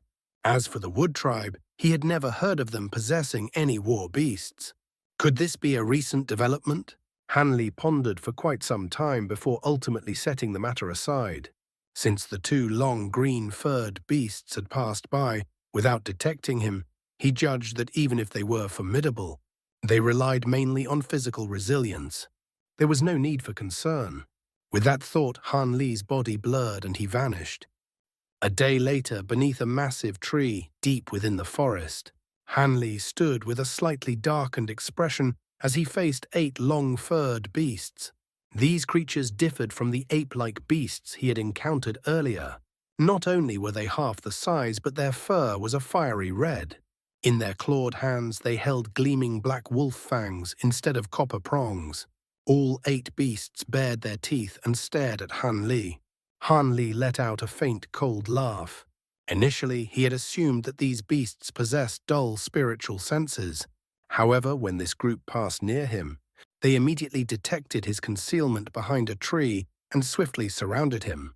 His gaze shifted to the black glowing 3rd eye on their foreheads, and he frowned slightly. He sensed something unusual. When he had seen the green-furred beasts earlier, their 3rd eyes had remained closed. At that moment, the 8 red beasts roared and lunged forward. Their fangs swung fiercely through the air. A layer of green light instantly enveloped the fangs, releasing sharp gusts of wind toward Han Li. Han Li raised an eyebrow but made no move to defend. Instead, he casually waved his sleeve. 8 small golden swords emerged flashing as they spiraled outward and wrapped around each beast. Hiff! Their heads fell cleanly like cabbages being sliced. By the time the swords trembled and returned to Han Li, green blood was already pooling beneath the headless corpses. Without expression, Han Li flicked his other sleeve, releasing several fireballs that landed on the bodies. With a series of crackling sounds, the corpses were reduced to ash. Having finished, Han Li blurred once more, leaving behind faint afterimages as he continued deeper into the forest. Not long after his departure, 2 green streaks appeared on a nearby towering tree. They were a pair of 1-foot-long green eyes. These eyes scanned the surroundings without emotion, then fixed their gaze in the direction Han Li had gone. Far away in another part of the forest, concealed among ordinary trees, another pair of green eyes opened. These eyes silently observed a point 300 meters away. A man and a woman stood side by side. The man wore green robes, while the woman was dressed in black. They were Long Dong and Xiao Hong. The 2 communicated through voice transmission. Around them lay over a dozen corpses of green and red-furred beasts. Brother Long, these creatures seem weak, but they can see through our concealment techniques. My illusion haze flag should hide me, even from cultivators of similar level, Xiao Hong transmitted. A hint of confusion appeared on Long Dong's face as he replied, "It likely has something to do with their third eye. Beasts born with multiple eyes often possess unique abilities. We should proceed with caution. That is most likely the case. Let's go. We must catch up to that girl. Otherwise the item will fall into her hands," Xiao Hong said with a slightly displeased expression.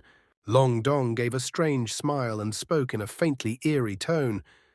"Heh. I didn't expect you and that girl to take on this mission with hidden intentions. It's unfortunate that the item holds little value for our Long clan. However, you should forget our previous agreement. The item will be yours, but the girl belongs to me." Xiao Hong snorted lightly. "Although I am interested in her heavenly phoenix blood, the item is more important to the clan. I understand my priorities." "Hey, good. Let's move," Long Dong chuckled. Their figures blurred and both vanished. In another direction, a strange white silhouette raced rapidly across the forest floor, moving at an astonishing speed. Wantada. The Black Leaves Forest was a hidden region, layered with numerous restrictions. Beneath a silver tree, smaller than most yet distinct, several dark figures sat cross-legged. One figure suddenly opened its eyes, revealing dark green pupils that glimmered with golden light. It emitted a series of short, strange cries. The other figures opened their eyes in response.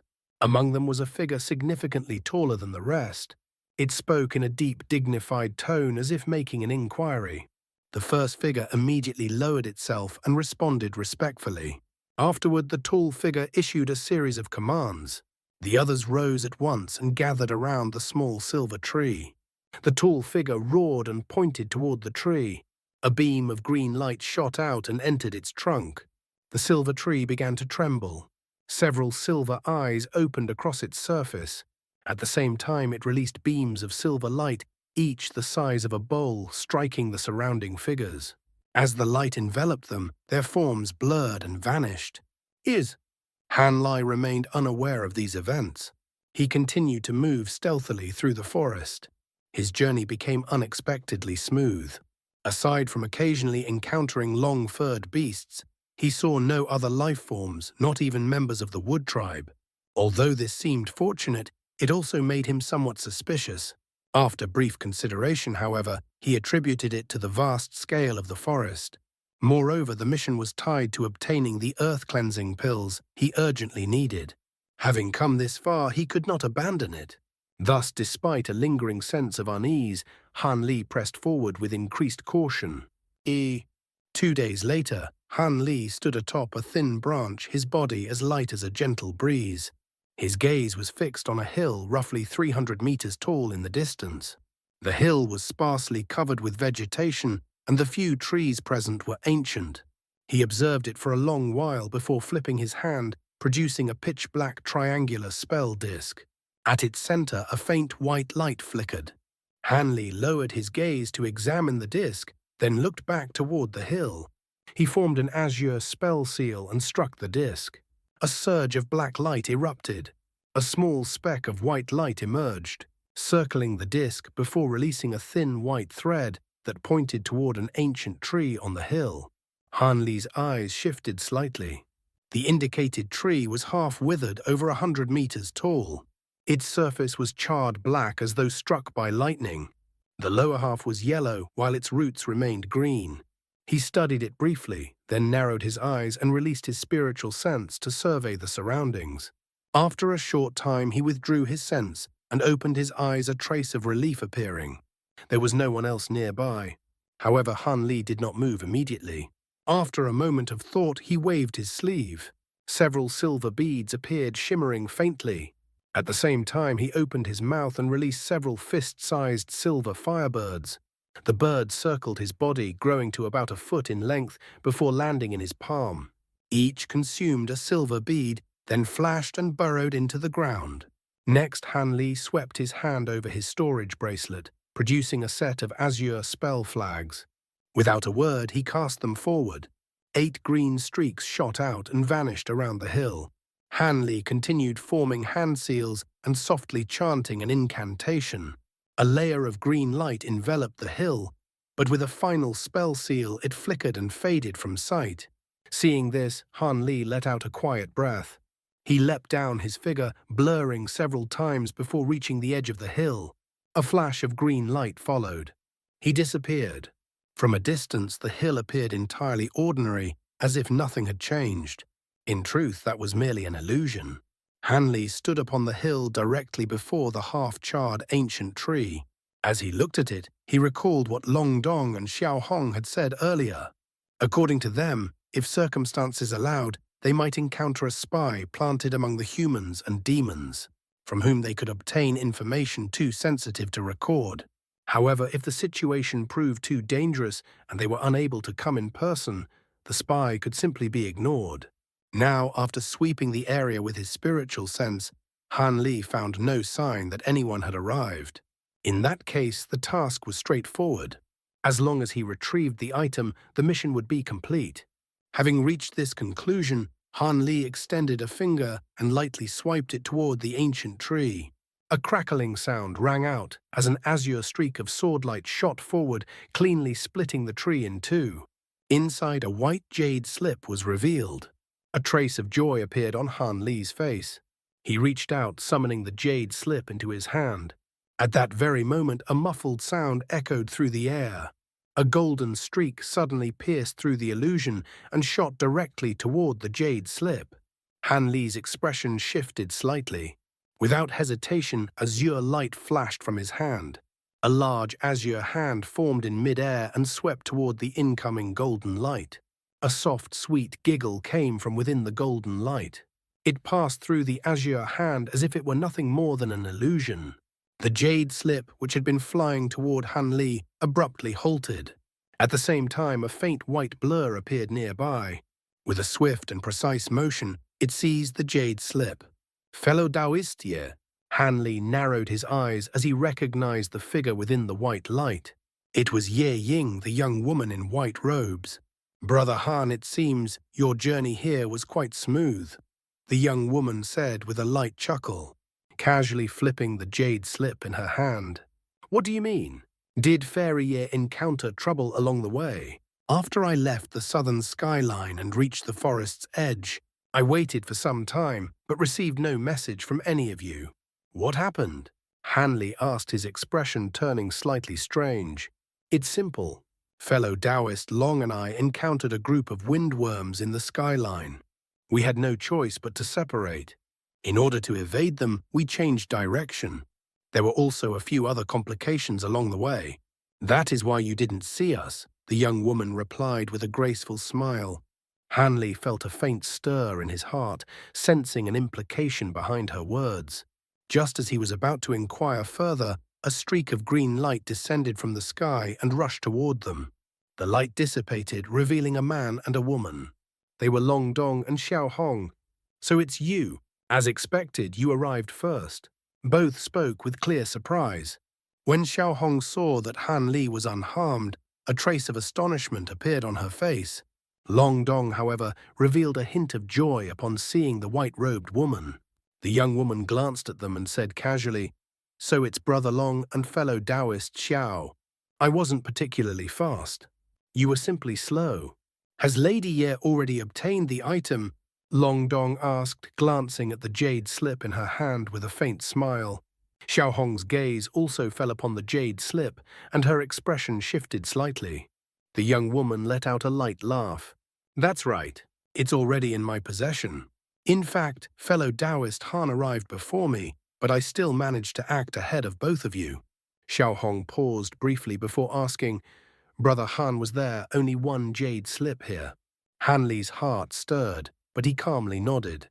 Upon hearing this, Xiao Hong fell silent. Long Dong looked at the white-robed woman without speaking, while the young woman lowered her gaze, idly playing with the jade slip. For a moment no one spoke. The air grew heavy as if a storm were about to break. Xiao Hong's expression soon relaxed, and she forced a pleasant smile. "Junior sister, may I take a look at the jade slip?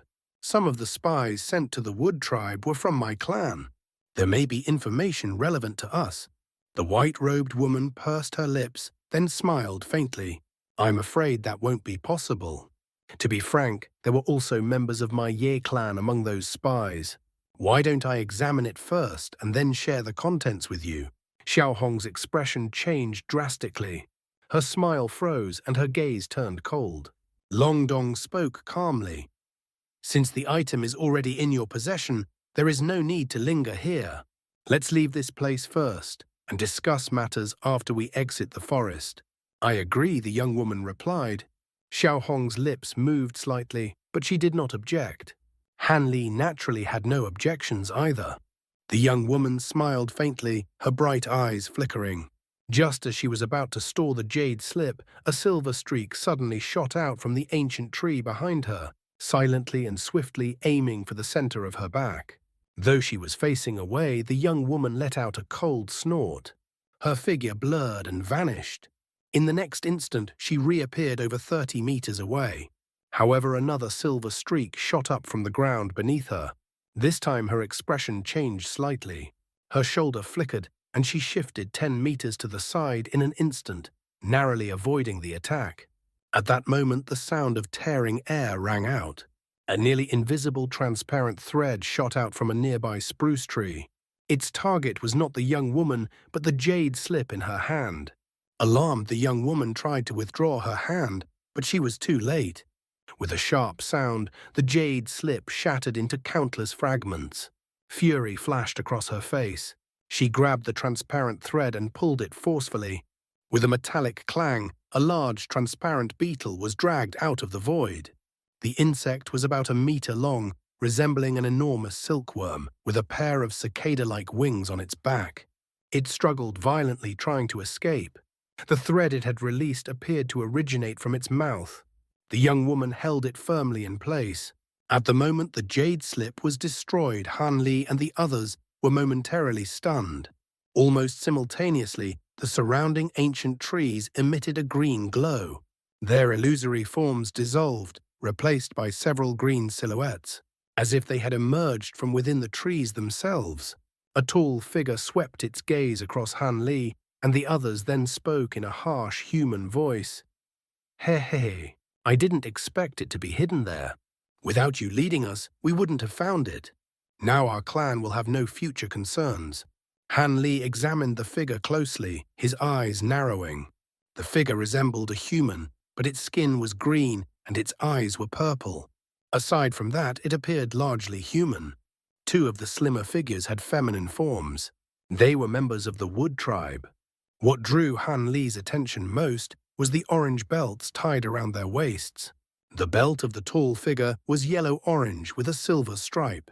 Based on his understanding of their ranking system, Han Li felt his heart sink. A silver tier. You're a silver tier tree spirit. The young woman exclaimed, her expression turning grim. I am Mu Rui, a lower silver tier spirit master, the tall figure said calmly, raising his hand. Since you have come here, there is no need to leave. Allow my clan to receive you properly. At his command, the other tree beings with orange belts crouched down and pressed their hands to the ground. A layer of green light burst outward from the hill in all directions at astonishing speed. Without hesitation, Han Li and the white-robed woman rose into the air. A thunderous rumble followed as the illusion barrier Han Li had set up was effortlessly shattered. With the illusion gone, the surroundings of the hill were revealed. Wherever the green light passed, ordinary trees transformed into massive fur-covered beasts. They carried various weapons, and their fur came in many colors. Some even summoned violent winds that surged into the sky. Upon closer inspection, thousands of these beasts densely surrounded the hill. Long Dong and Xiao Hong turned pale. Han Li gave a wry smile. Only the white-robed woman continued to stare coldly at Mu Rui, her thoughts unreadable. Mu Rui remained expressionless, though his tone carried a hint of mockery. These are the tree-ape beasts our tribe spent 1,000 years developing. If you had read that jade slip, you would have learned about them. But now, attack. A voice suddenly rang out. Before Han Li and the others could react, the white-robed young woman opened her mouth and released a streak of crimson bloodlight. It split into several threads and shot directly toward the Wood tribe beings, excluding the silver tier spirit. In their alarm, the wood spirits released bursts of green light from their bodies. They rapidly formed wood armor shields, or clouds of green mist, in an attempt to block the incoming crimson threads. However, the crimson threads passed through these defenses as though they were insubstantial, piercing directly into their bodies. A crimson glow spread across the wood spirits, and they were immediately ensnared within a crimson net, leaving them completely immobilized. At the same time, the sword Qi Han Li had used to cut down the ancient tree transformed into two faint golden streaks, which shot straight toward the silver-tier wood spirit Mu Rui. Mu Rui gave a cold snort and pointed forward. Two flashes of silver light surged out to intercept the golden streaks.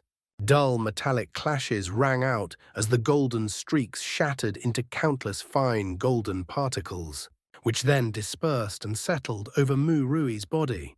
As the ground trembled, a spell formation composed of golden talisman characters abruptly ignited around him. Its radiance expanded outward, enveloping the high-grade wood spirits within spheres of golden light. The purple glow in Mu Rui's eyes receded. He brought his hands together, forming spheres of silver light within his palms. In the next moment, countless silver streaks burst outward. A deep rumble echoed as silver light collided with the golden talisman characters. The talismans exhibited a peculiar power, blocking the majority of Mu Rui's attacks. Only a small portion of them was scattered. Mu Rui's expression darkened with anger as his attacks proved largely ineffective. Without hesitation, he gathered silver light again, forming even more dazzling spheres than before. Yet at that moment, all the wood spirits, including Mu Rui, were completely engulfed by the golden radiance. Hanli and Long Dong were startled, but neither intended to continue a life-and-death struggle. Each immediately activated their escape techniques and fled. Xiao Hong formed a hand seal, and her body sank toward the ground. In an instant, she transformed into a graceful phoenix wrapped in black flames. She surged forward into the ranks of wood apes, reducing both their bodies and weapons to ash wherever she passed. In the blink of an eye, the phoenix had traveled over 300 meters. Long Dong's expression hardened. He swallowed a rainbow-colored pill, then quickly chanted an incantation. A set of winged armor materialized around his body. The wings spread wide, and a golden dragon phantom emerged from the armor. The dragon released a long cry, circled once around Long Dong, and then merged into his body. Golden light immediately radiated from the blood-marked youth.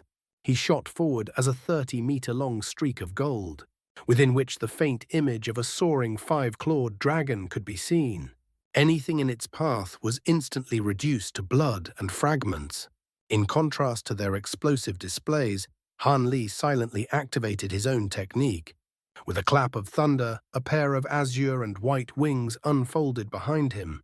He opened his mouth and expelled several strands of crimson blood mist, which spiraled around him before enveloping his entire body.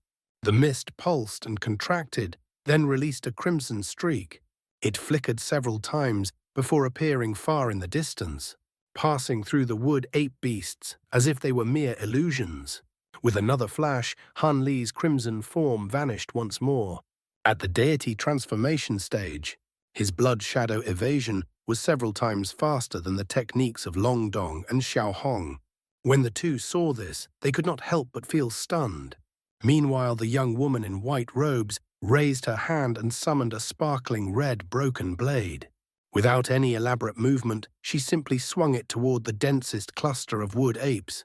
The surrounding worldly essence Qi trembled violently as a crimson blade light over 300 meters long slowly swept through the air. The wood apes targeted by the strike were thrown into panic, attempting to flee. However, before they could escape, their bodies trembled and suddenly ignited, bursting into red flames that quickly reduced them to ash. A clear path was carved through the battlefield. Before the enormous blade light could strike anything else, it vanished in an inexplicable manner. At that moment, a fist-sized green flame bird emerged from the lower portion of the damaged tree that concealed the jade slip. It streaked forward and entered the young woman's body. Her face lit up with joy. Her figure blurred and disappeared, then reappeared at the entrance of the newly opened path. In another instant, she reached its far end. She then transformed into a streak of white light and shot into the sky. Although the light was faint, within just a few breaths, she'd already vanished beyond the horizon. Her speed was comparable to Han Li's blood shadow evasion. At that moment, Mu Rui's silver light suddenly erupted from within the golden talisman formation. This surge of power was clearly stronger than before. With a single strike, most of the golden talisman characters scattered, leaving only a few still circling him. His expression remained indifferent, but a violent purple glow flickered within his eyes. He suddenly raised his head and let out a series of sharp screeches. In response, the wood-ape beasts stirred. They split into several groups and chased after the fleeing cultivators. At the same time, similar screeches echoed from distant regions of the Black Leaves forest. Han Li did not continue using blood shadow evasion for long. Once he confirmed that no beasts were in sight, he withdrew the crimson light and resumed flying as an azure streak. Even so, his face had turned pale. Using blood shadow evasion twice in succession had clearly consumed a significant amount of his vitality. However, the thought of being pursued by a silver-tier wood spirit left him unwilling to relax. Such beings were equivalent to body integration cultivators. Despite his confidence in his abilities, the disparity in their cultivation levels was too great. Even against a weaker one, he had no assurance of victory. If not for the hidden individuals who had intervened and used a secret technique to restrain Mu Rui, they would not have had the opportunity to escape. It was evident that the golden talisman formation would not hold for long. With the possibility of pursuit at any moment, he did not dare to linger. Although he could no longer use blood shadow evasion, the thunderstorm wings on his back continued to beat. Each flash increased his speed, and after several consecutive bursts, he approached the velocity of a spatial tempering cultivator. Even so, Han Li did not dare to look back. He focused entirely on moving forward at maximum speed. Winds roared beneath him. Suddenly, several powerful gusts shot toward him at high speed. Han Li's expression darkened, and he abruptly halted. 3 streaks of azure light appeared beneath him, each less than a meter away. Had he not stopped in time, he would have been pierced through. The 3 streaks circled once before transforming into 3 wood tribe beings blocking his path. Han Li glanced at them and noticed the faint yellow belts at their waists. His tension eased slightly. They were only at the level of nascent soul cultivators. They posed no real threat. Unwilling to waste time with treasures, he simply flapped his wings and shot forward as a streak of azure-white lightning. His speed was instantaneous. In a blur, he arrived before the central wood spirit. The wood spirit showed no fear. Purple light flickered in its eyes as it thrust its wooden spear toward Han Li's abdomen. Before the spear could strike, countless azure thorns erupted from it, aiming to pierce Han Li from all directions. Golden light flashed in Han Li's eyes. His body was instantly covered in translucent golden scales. The thorns struck with sharp clangs, but failed to inflict any damage. His arms moved with unnatural speed, grasping the tip of the spear. The wood spirit tried to pull it back with all its strength, but it did not budge. Azure ki surged across its face. It immediately released the spear and retreated at high speed. But Han Li's other hand shot forward with a sharp cracking sound. In an instant, it pierced through the wood spirit's chest like a blade. A crisp sound rang out as the wood spirit's body was torn apart by his strength. He extracted a faint yellow crystal from within it. The entire exchange took place in a single instant. The remaining 2 wood spirits let out strange cries upon witnessing this. They spat out yellow mist and waved their spears, creating countless phantoms that surrounded Han Li. Han Li let out a cold laugh and prepared to counterattack. However, something unexpected occurred. With one hand still embedded in the wood spirit's body and the other gripping the spear, a bright green light suddenly erupted. An immense pulling force seized him. His hands blurred, but he quickly realized he could no longer move them. In that brief delay, the yellow mist engulfed his face, and the surrounding phantoms unleashed countless azure streaks toward him. Han Li's expression twisted slightly. His lips moved as if he were about to speak. At that moment, golden light erupted from his body. 4 indistinct golden arms suddenly extended outward, piercing through several of the surrounding phantoms. The 4 arms blurred as they moved, striking through the surrounding mist. 2 of them passed through the phantoms and calmly intercepted them, their dense golden palms blocking the attacks with ease. At the same time, the other 2 golden arms flicked their fingers toward the 2 wood spirits, releasing 10 streaks of golden light. The wood spirits reacted with alarm. Azure wooden armor instantly formed over their bodies, and yellow wooden shields appeared to guard them. However, the 10 streaks of light were formed from Han Li's bamboo clouds-warm swords. In a single flash, the 2 wood spirits were cut into multiple pieces. Han Li did not pause. 2 of the manifested arms continued to move their palms, flicking rapidly. A dense barrage of sword light followed, instantly engulfing the wood spirits in a flood of golden radiance. Han Li took a deep breath, and the arms that had struck began to tremble. From them, faint golden ripples spread outward in a peculiar pattern. The 2 arms embedded within the wood spirits, along with the azure spear, were gradually freed as they came into contact with the golden light and trembled. In the end, both the wood spirits and the spear broke apart into fragments of azure wood and vanished. Han Li extended his arms, and the golden light surrounding him receded at once. The 4 golden arms he had summoned also disappeared. Using the second portion of the Provenance True Devil arts against these nascent soul-grade wood spirits was clearly excessive. However, his cultivation of the technique remained shallow.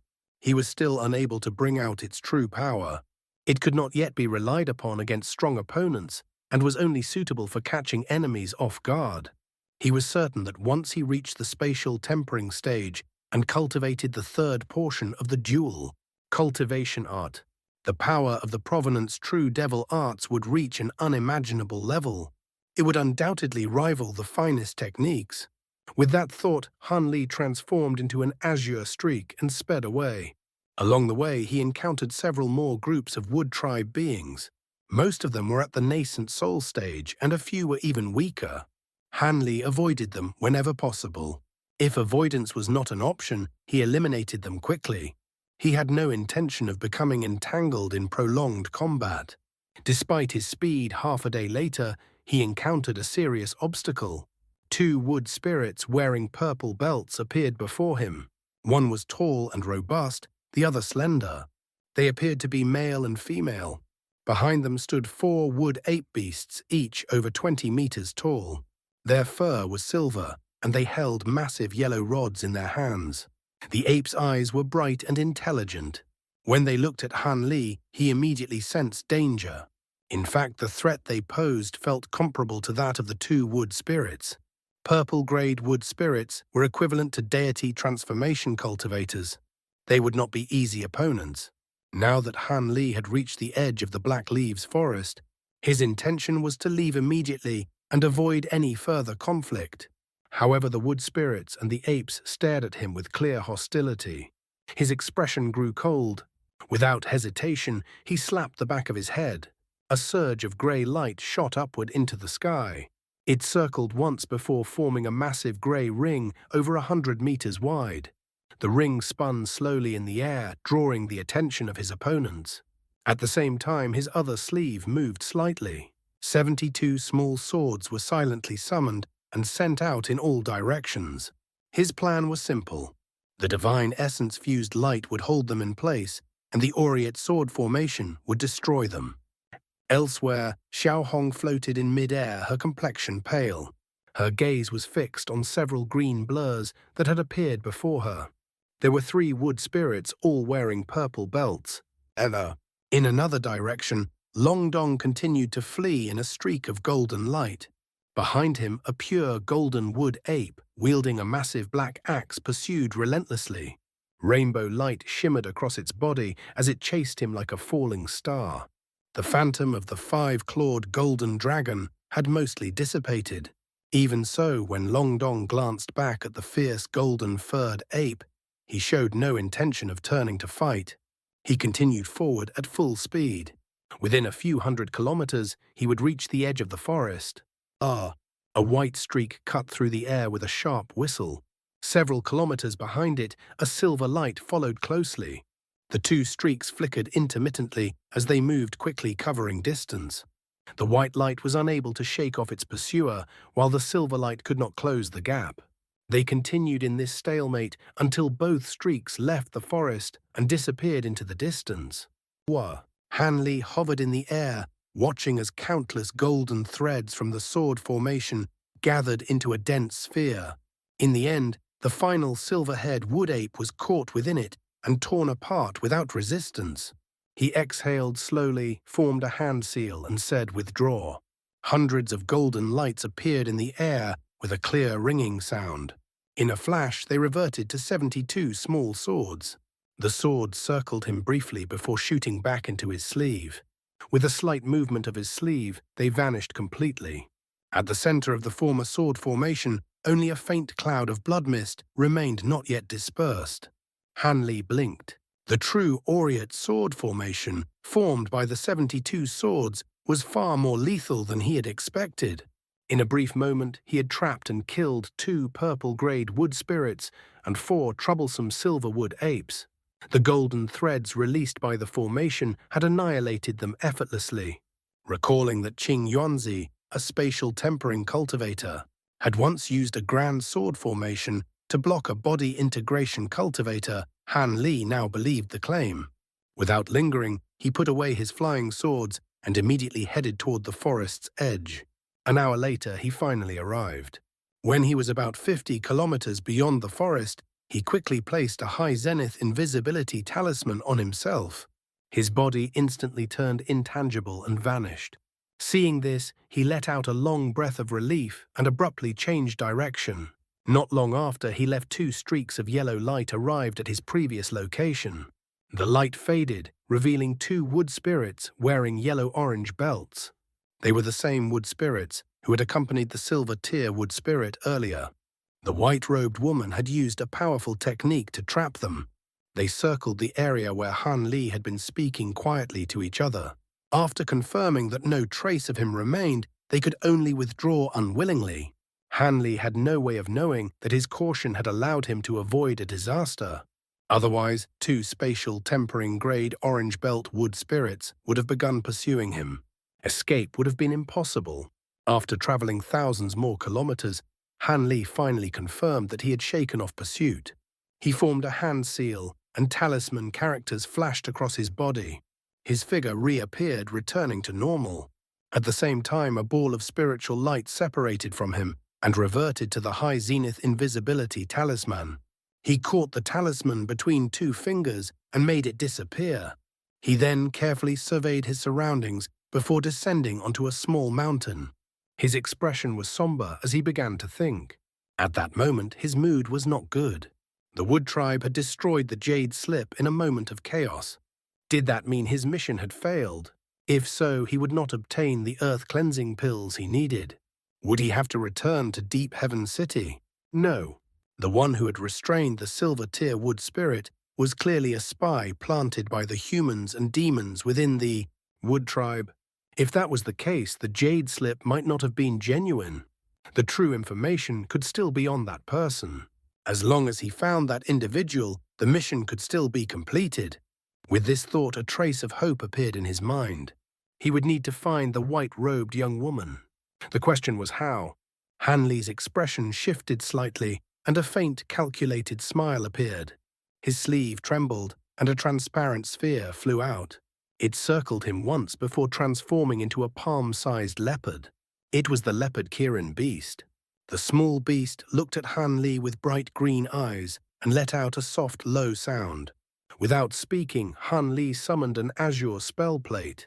After chanting a few incantations, he brushed his hand across its surface.